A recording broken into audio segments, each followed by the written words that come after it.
로마서 1장 28절부터 32절까지의 말씀입니다. 한 절씩 교독하겠습니다.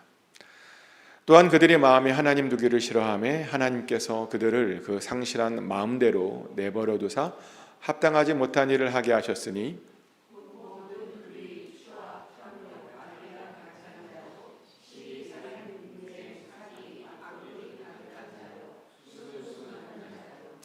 비방하는 자요, 하나님께서 미워하는 자 하시는 자요, 능욕하는 자요, 교만한 자요, 자랑하는 자요, 악을 도모하는 자요, 부모를 거역하는 자요,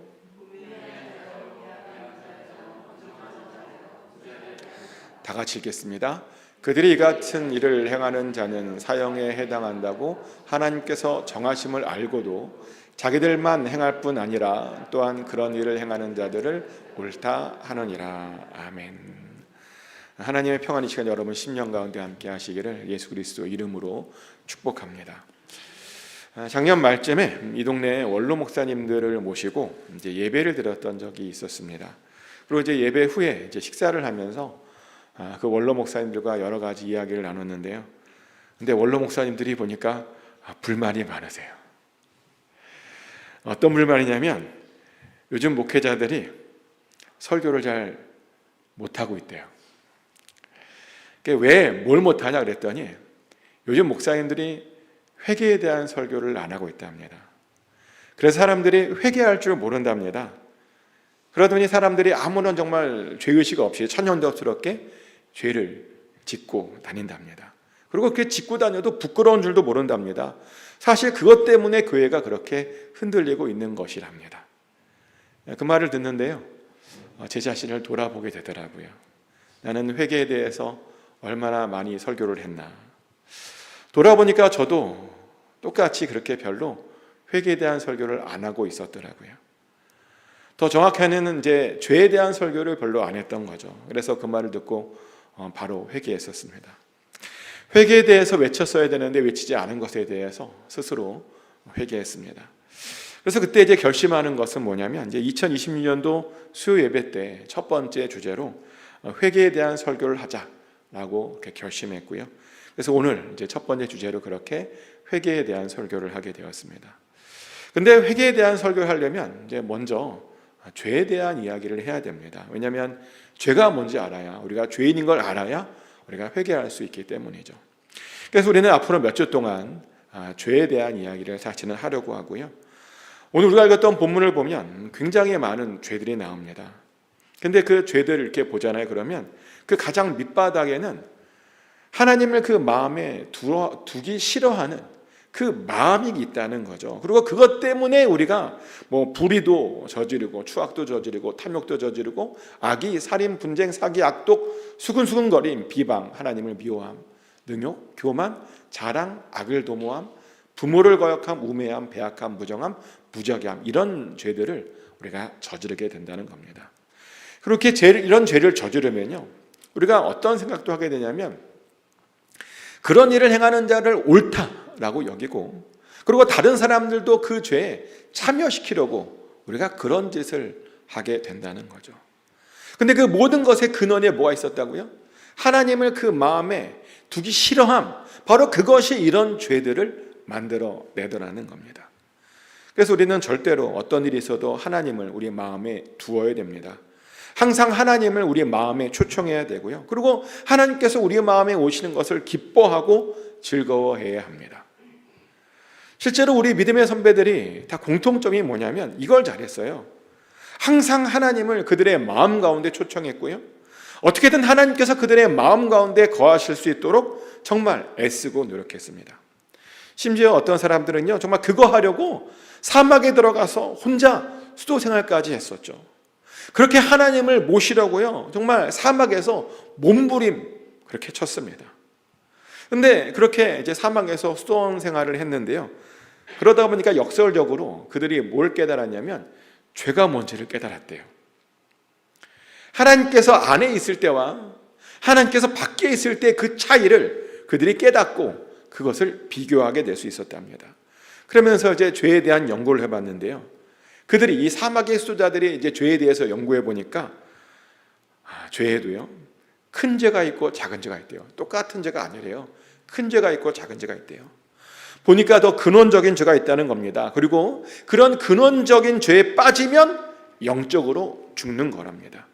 그래서 우리 믿음의 선배들은 그런 근원적인 죄들을 뭐라고 부르냐면 죽음에 이르는 죄다라고 부르기까지 했습니다. 그리고 그 죽음에 이르는 죄들을 멀리하려고요, 정말 열심히 노력했습니다. 자, 궁금하죠? 우리 믿음의 선배들이 발견한 이 죽음에 이르는 죄가 뭔가? 그들이 발견한 죽음에 이르는 죄는 크게 영적인 죄와 육적인 죄로 구분할 수 있는데요, 영적인 죄에는 교만, 허영, 나태, 우울 같은 게 있고요, 육적인 죄로는 분노, 탐욕, 정욕, 탐식, 이 8가지 죄가요, 우리를 영적으로 죽게 만드는 그런 죄다라고 말합니다. 그러면서 우리가요, 이 8가지 죄악을 피해야 된다는 거죠. 그래서 우리는 당분간 이 죄악들에 대해서 나누려고 합니다. 들으시면서 소망하는 것은 여러분 안에 이런 죄악들이 있다면 다 제거되고 또 회개되시기를 축복합니다. 그래서 오늘 첫 번째 주제로 이제 교만에 대해서 먼저 나눠보려고 하는데요, 교만이 뭐냐면요, 원어적으로는 자기를 높이는 게 교만이래요. 자기를 높이는 것. 실제로 자기 상태보다 더 자기를 대단하게 여기고 높이는 것이 바로 교만입니다. 교만한 사람들 실제로 그런 것 같아요. 남들보다 무조건 다 잘났대요. 그러니까 자기가 위에 있어야 된답니다. 높아지려고 해요. 근데 그러다가요, 보니까 하나님보다 더 높아지려고 하는 사람들이 있어요. 아니면 하나님처럼 자기가 그렇게 대우받으려고 하는 그런 사람들이 있습니다. 누가 그랬죠? 아담과 하와가 그랬잖아요. 아담과 하와가 왜 쫓겨나는지 아십니까? 선악과를 먹어서요? 아니요. 선악과를 먹어서 쫓겨난 게 아니에요. 그들이 에덴 동산에 쫓겨났던 이유는 뭐냐면 선악과를 먹게 된 동기 때문에 쫓겨난 겁니다. 그들은 놀랍게도요, 하나님처럼 되고 싶었어요. 그리고 그것을 이제 뱀이 알아보고요, 그렇게 유혹했던 겁니다. 창세기 3장 5절부터 6절까지의 말씀이죠. 너희가 그것을 먹는 날에는 너희 눈이 밝아져 하나님과 같이 되어 선악을 알 줄 하나님이 아심이니라. 여자가 그 나무를 본즉 먹음직도 하고 보암직도 하고 지혜롭게 할 만큼 탐스럽기도 한 나무인지라. 여자가 그 열매를 따먹고 자기와 함께 있는 남편에게도 주어 그도 먹은지라. 아멘. 그것을 먹으면 뭐라고요? 눈이 밝아져서 하나님과 같이 될 줄 알고 먹었다는 거죠. 하나님처럼 지혜로워질 줄 알고 그것을 먹었다는 겁니다. 한마디로 그들이 하나님처럼 되고 싶었다는 거예요. 교만했다는 겁니다. 그래서 그렇게 쫓겨났던 겁니다. 그래서 교만이 바로요, 이것을 봐도 알 수 있듯이 정말 영적으로 죽이는 그런 죄라는 것을 우리는 다시 한번 알게 됩니다. 그래서 이제 하나님께서는 보면요, 교만한 자들을 가만히 두질 않으세요. 교만한 자들은 반드시 심판하십니다. 실제로 교만한 사람 치고요, 하나님의 심판을 받지 않았던 자들이 없음을 우리는 성경을 통해서 봅니다. 우시아 왕 아실 거예요. 우시아 왕은요, 원래 굉장히 좋은 사람이었어요. 성경에 보면요, 그가 여호와 보시기에 정직하게 행하던 자였다라는 그런 설명이 나옵니다.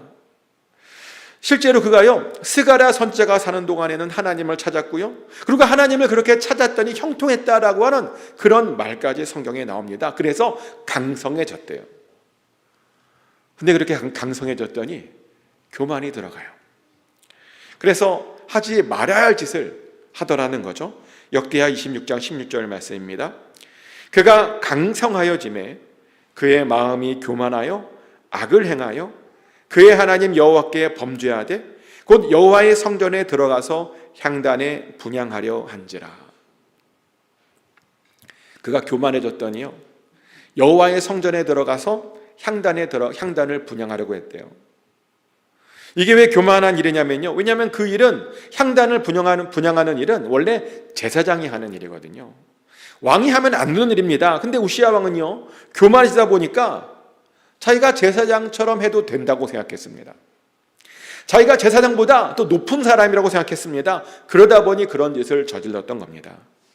그래서 하나님께서 바로 그 즉시 이 우시아 왕을 심판하시는데요, 바로 그 즉시 나병이 들려서 우시아 왕은요, 정말 죽는 순간까지 별궁에 갇혀 지냈다라는 그런 기록이 남아 있습니다. 하나님께서 교만한 자를 그렇게 심판하신 겁니다. 그런데 교만한 자들은요, 보니까 이 땅에서만 심판받는 게 아니에요. 교만한 자들은 죽어서도 심판받는데요. 그런 장면이 단테의 신곡에 나와요. 단테의 신곡에 보면 이제 교만한 자들이 받게 될 심판에 대한 이야기가 나오는데요. 근데 거기에 보면 어떤 장면이 나오냐면, 교만한 자들은 무거운 바위를 들고 느릿느릿하게 걷게 되는 그런 심판을 받는데요. 왜 그런 심판을 받느냐 봤더니, 살아있을 때 다른 사람들을 깔아봤잖아요. 내려봤잖아요. 그러니까 죽어서도 내려보라고, 밑에만 보라고 무거운 바위를 들고 밑에만 보고 걷게 하라는 거죠. 단테의 신곡에 나오는 이야기입니다. 뭐 이것이 사실인지 아닌지 모르겠지만 한편으로는 어쩌면 그런 심판이 있을 수 있지 않을까라는 생각도 듭니다. 그래서 우리는 절대로 교만하면 안 됩니다. 근데 어떤 때는요, 내가 교만하게 살고 싶지 않다고 또 그게 사라지는 게 아니에요.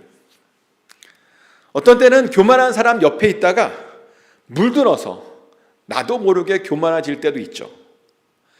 실제로 바벨탑을 쌓았던 사람들이 그랬는데요. 노아의 홍수 이후 사람들은 다 같이 모여 살게 되죠. 그리고 그들 중에는 교만한 사람들도 있었고 교만하지 않은 사람들도 있었습니다. 근데 대부분은 교만했던 것 같아요. 왜냐하면 그들이 이렇게 하나님께 도전하거든요. 창세기 11장 4절 말씀입니다. 또 말하되, 자, 성읍과 탑을 건설하여 그 탑 꼭대기를 하늘에 닿게 하여 우리 이름을 내고 온 지면에 흩어짐을 면하자 하였더니. 아멘. 그들이 말하기를 탑을 쌓아서 그 탑 꼭대기를 하늘에 닿게 하겠답니다. 그러면서 그들의 이름을 내겠답니다. 이것은 뭐냐면요, 탑을 쌓아서 하나님 대신에 우리가 통치하겠다라고 하는 그런 선언인 겁니다. 정말 교만한 이야기죠. 하나님 대신에 우리가 통치하겠다라니요. 그래서 하나님께서 심판하셨습니다. 그들 모두를 완전하게 심판하셨습니다. 흩으셔 버렸죠. 근데 아까도 말했듯이 그들 그렇게 흩어진 자들 중에는요, 교만하지 않았던 자들도 있었을 거예요. 근데 하나님께서는 같이 심판하셨습니다. 왜냐하면 어찌됐든 그들이 그 교만한 자들 옆에 있었기 때문이죠. 그래서 이런 걸 보면요, 정말 교만한 자들 옆에 있지 않는 것도 얼마나 중요한지 우리가 알게 됩니다. 아무리 그들이 뭐 대단한 사람이라도요, 그런 자들 옆에 있으면 안 된다는 거죠. 사실 그래서 예수님께서 제자들에게 계속 그렇게 경고하셨던 거죠. 예수님의 공생의 기간을 이렇게 보잖아요. 그러면 예수님께서 시종일관 어떤 사람들을 혼내시고 멀리하는 그런 장면을 보게 돼요. 예수님이 어떤 사람을 계속 멀리해요. 누구인지 아시겠습니까? 바리새인들이었죠. 예수님께서는 제자들에게요, 계속 바리새인들에게 경고하셨습니다. 근데 그렇게 할 수밖에 없었던 이유가 있었는데, 왜냐하면 정말 이들은요, 교만한 자들이었거든요. 그들의 교만을 보여주는 아주 대표적인 사건이 하나 나오죠. 누가복음 18장에 보면 어떤 바리새인이 이제 세리와 함께 성전에 올라가서 기도를 하는 장면이 나옵니다. 근데 그 바리새인이요, 그 세리를 보고 이렇게 기도했대요. 누가복음 18장 11절부터 12절까지의 말씀인데요. 바리새인은 서서 따로 기도하여 이르되, 하나님이여, 나는 다른 사람들 곧 토색, 불의, 간음을 하는 자들과 같지 아니하고 이 세리와도 같지 아니함을 감사하나이다. 나는 일에 2번씩 금식하고 또 소득의 11조를 드리나이다 하고. 뭐라고 감사하냐면, 이 사람들처럼 범죄하지 않아서 감사하대요. 자신이 세리와 같지 않아서 감사하대요. 자신이 일주일에 2번씩 금식하고 소득의 10분의 1을 드릴 수 있어서 감사하대요. 이렇게 바리새인은 이 사람보다 자기가 더 훌륭하다라고 한 것을 자랑하면서 기도했습니다. 그런데 예수님은 이 기도를 정말 최악의 기도라고 지적하셨습니다. 왜냐하면 그들은 지금 누군가 비교했잖아요. 세리보다 그들이 낫다고 말한 거거든요. 근데 그들은 절대로 세리보다 나은 사람이 아닙니다. 예수님 말씀에 따르면 그들이 절대로 세리보다 의로운 사람이 아니랍니다. 왜냐하면 비교한 사람들이거든요. 자기가 스스로 낫다고 말하는 사람입니다. 그리고 그것이 바로 교만이기 때문입니다. 그래서 그런 자들과 같이 있는 게요, 위험하다는 거죠. 그래서 예수님께서 제자들에게 계속 그렇게 그 바리새인들에 대해서 경고하고 지적질했던 겁니다. 왜냐하면 그래야 제자들이 안전할 수 있기 때문입니다. 그런데 교만을 멀리하는 이유가요, 단지 안전만을 위해서는 또 아니에요. 사실 교만을 멀리해야 우리가요 평안한 삶을 살 수 있어요. 평안한 삶을 살 수 있는 겁니다. 이상하게요, 교만에 빠지잖아요. 그러면 자꾸 나도 모르게 화가 나요. 제가 들은 얘기인데요, 어떤 사람도 그랬대요. 직장 생활을 이제 하고 있었는데 자기의 동료가 자기보다 먼저 승진을 했대요. 근데 그걸 보니까 막 화가 나더래요. 막 속에서부터. 왜냐하면 자기가 그 사람보다 나아 보였거든요. 그래서 막 얼마나 화가 나는지 일도 안 되고 막 집중도 안 되고, 그래서 나중에는 심리치료까지 받았답니다. 웃기는 이야기죠. 그래서 심리치료사가 물어봤대요. 왜 당신이 당신보다 더, 당신의 동료보다 왜 더 먼저 승진해야 된다고 생각했느냐 물어봤더니 자기가 자기 부서에서 제일 유능하기 때문이래요. 자기가 제일 일을 잘하기 때문이라는 거죠. 그래서 정말 그런가 싶어서 그 심리치료사가 그의 능력을 한번 분석해 봤대요. 근데 분석해 보니까 당황스럽게도 결과가 그렇게 나오지 않더래요. 그는 보니까 실제로는 지적이지도 않고 유능하지도 않고 일도 잘하지 않았답니다. 그가 생각하는 것처럼 그렇게 탁월하지 않았다는 거죠. 근데 문제는 그는 혼자 그렇게 스스로 착각하고 있었다는 겁니다. 그리고 그것을 받아들이지 못하고 있었다는 겁니다. 하지만 결국에도 인정해야죠. 이 세상에는 나보다 더 대단한 사람이 많구나라고 하는 것을 인정해야 했습니다. 그리고 그렇게 인정했더니, 교만을 버렸더니 그 다음부터 그렇게 화가 없어졌다라는 그런 이야기를 들은 적이 있습니다. 이렇게 교만하면요 화가 나요. 정상적인 생활을 할 수가 없다는 겁니다. 그래서 교만하지 말라는 겁니다. 다른 사람들보다 나를 더 높이 생각하지 말라는 겁니다. 근데 문제는 사탄이요, 우리를 가만히 놔두질 않아요. 사탄이 얼마나 교활한지요, 우리 안에 있는 그 꽁꽁 싸맨 그 숨겨진 그 교만을 끄집어내서 그것을 얼마나 막 자극시키고 이용하는지 모릅니다. 스크루테이프의 편지라는 책이 있어요. 이 책은 이제 경험 많은 어떤 스크루테이프라는 악마가 조카이자 신참 악마인 워무드에게 인간을 유혹하는 그런 방법에 대해서 알려주는 편지 글인데요. 이 책에 보면 그 늙은 삼촌이 조카에게 이렇게 조언합니다. 신자가 겸손해지면 위기감을 갖고 긴급히 대응해야 된다라고 조언합니다. 그래서 뭐라고 말하냐면, 그런 상황에서는 무엇보다도 자기가 겸손해졌다라고 하는 사실에 집중하게 하라고. 나 겸손해졌지? 이거 집중하게 하라고. 그러면서 내가 이렇게 겸손해질 수 있다니라고 이렇게 자부심과 만족감을 느끼게 하라고 사탄이 그렇게 한대요. 그리고 그 순간 자신이 이렇게 겸손해졌다라고 느끼게 되면 교만이 또 올라온다는 거죠. 근데 혹시라도 이 유혹을 또 넘어가는 사람이 있다면, 다시 마음을 다잡으려고 하고 있다면, 이번에는 내가 그렇게 근신하려고 하는 그 사실 자체를 또 자랑스러워하게 또 만들라는 거죠. 계속 그것으로 자랑하게 하고 자기를 대단하게 여기게 하고, 그렇게 하면 사람이 넘어간대요. 삼촌 악마가요 조카 악마에게 이렇게 조언했대요. 근데 보면 우리가 여기에 많이 넘어가요. 많이 넘어갑니다. 겸손하려고 할 때, 겸손해졌음을 느낄 때 교만이 툭 튀어나와요. 신기하게. 저도 그랬던 것 같아요. 내가 이렇게 겸손하다니 막 감탄하니까 교만이 나와요. 근신하려고 하는 제 모습이 자랑스러울 때 교만이 나오더라고요.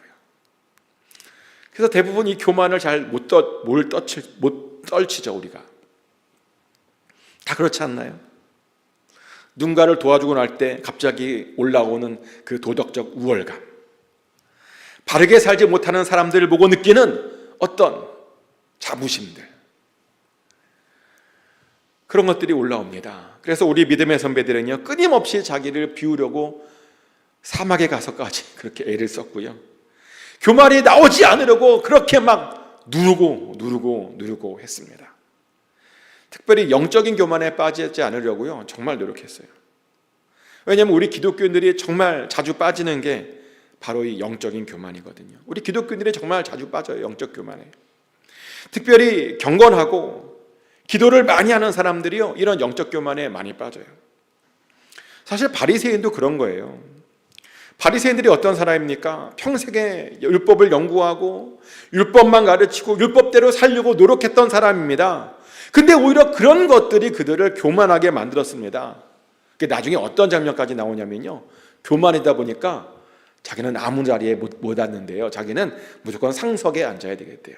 그게 누가복음 20장 46절 말씀이죠. 긴 옷을 입고 다니는 것을 원하며 시장에서 문안받는 것과 회당의 높은 자리와 잔치의 윗자리를 좋아하는 서기관들을 삼가라. 예수님의 말씀이죠. 예수님께서 서기관들과 바리새인들의 그 영적 교만에 대해서 지적하는데, 그들이 특징이 뭐냐면 긴 옷 입고 다니는 것, 시장에서 문안받는 것, 그 다음에 높은 자리, 윗자리에 앉는 것. 그들은 마땅히 그런 대접을 받아야 되고 그런 자리에 앉아야 된다라고 생각했답니다. 그렇게 교만했다는 거예요. 근데 하나님의 나라는요, 신기하게 신앙이 깊어지면 깊어질수록 오히려 낮아지는 곳이 하나님의 나라예요. 전에도 말씀드렸던 것 같은데, 교회에서 제일 높은 위치에 있는 사람이 누구라고요? 가장 최근에 온 사람이 제일 높은 위치에 있는 사람이에요. 우리 교회에서 제일 존귀하게 대접받아야 할 사람이 누구냐면 믿음이 가장 없는 사람, 그런 사람들이 대접을 잘 받아야 되는 그런 겁니다. 그리고 제일 낮은 사람이 누구냐? 목사죠. 그래서 교회는요, 목사가 가장 밑에 있고 그 위에 장로님, 권사님, 집사님 이렇게 올라가는 것이 교회, 바로 하나님 나라입니다. 하나님의 나라의 질서는 바로 그렇게 거꾸로 갑니다. 그래서 교회에서 제일 좋은 자리는요, 언제든지 교회 온 지 제일 얼마 안 된 사람이 앉아야 됩니다. 제일 좋은 자리는요, 막 온 지 얼마 안 된 사람이 앉아야 돼요. 그리고 교회에서 제일 나쁜 자리는요, 장로님들하고 목사님들이 앉아야 돼요. 죄송한 이야기죠. 하지만 실제로 그런 교회를 찾아보기가 어려워요. 보면 목사님들과 장로님들이 제일 좋은 자리에 앉아 있고요, 권사님들이 제일 좋은 자리에 앉아 있습니다. 우리 교회 이야기는 아니에요. 다른 교회 이야기입니다. 사실 우리 교회에서는요, 장로님들과 권사님들이 제일 좋은 자리에 앉진 않아요. 어떻게 보면 제일 안 좋은 자리에 앉아 계세요. 보니까 우리 교회에도 사람들이 누구나 다 앉고 싶어하는 자리가 있더라고요. 앉고 싶어하는 자리가 있어요. 어느 자리인지 아세요? 끝에서 두 번째, 세 번째. 거기에 항상 앉고 싶어 하세요. 신기하게 지금 두 번째, 세 번째에 다 앉으셨죠, 그죠? 근데 감사하게도 교회의 장로님들과 권사님들이 거기는 안 앉으시는 것 같아요. 다들 인기가 별로 없는 앞자리에 앉아 계시죠. 사실 그래서 감사합니다. 근데 다른 교회 가잖아요. 그러면 신기하게 가장 좋은 자리에 장로님, 권사님이 앉아요.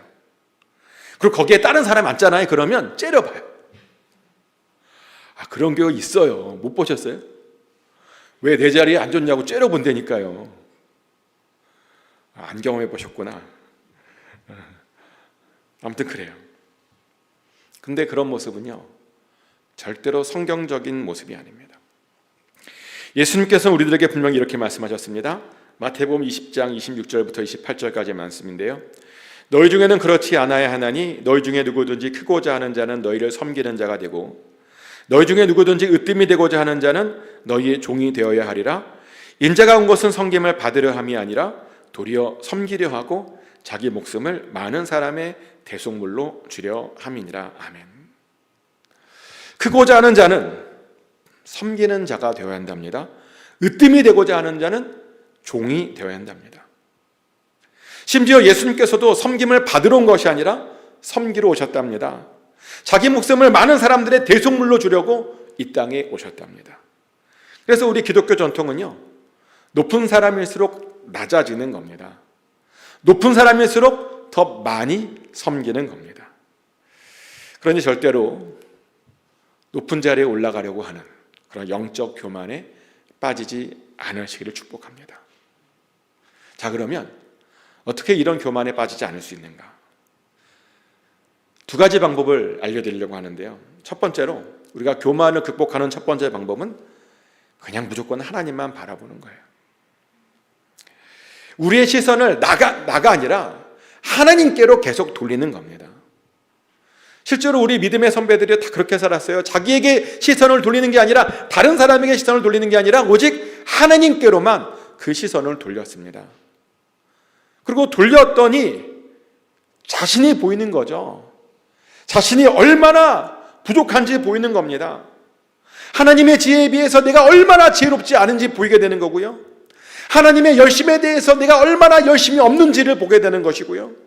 하나님의 선하심에 비해서 내가 얼마나 선하지 않은지를 그렇게 보게 되는 겁니다. 우리 믿음의 선배들이 다 그랬어요. 이사야도 그랬죠. 이사야가요, 하나님을 만났더니 뭐라고 탄식했죠? 이렇게 탄식했습니다. 이사야 6장 5절 말씀이죠.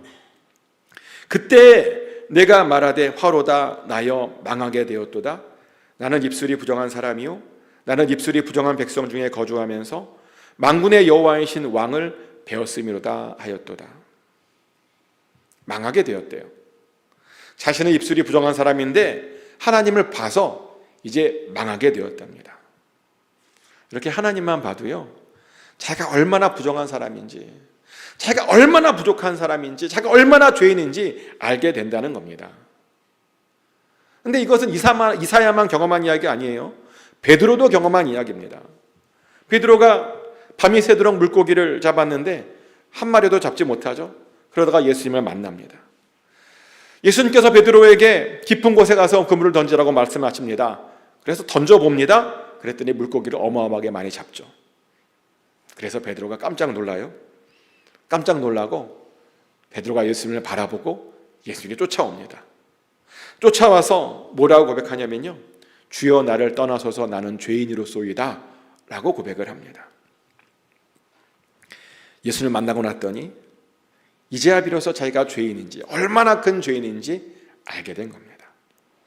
이처럼 우리가 누구인지를 바로 깨닫는 방법은요, 하나님을 보는 겁니다. 하나님을 만나는 겁니다. 예수님을 보고 예수님을 만나는 겁니다. 그러면 우리는 우리가 누구인지를 제대로 알게 된다는 거죠.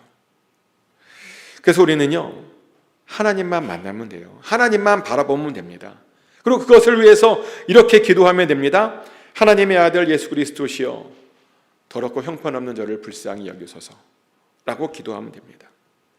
이 기도문은 우리 기독교 역사에서 굉장히 오래된 기도문 중에 하나예요.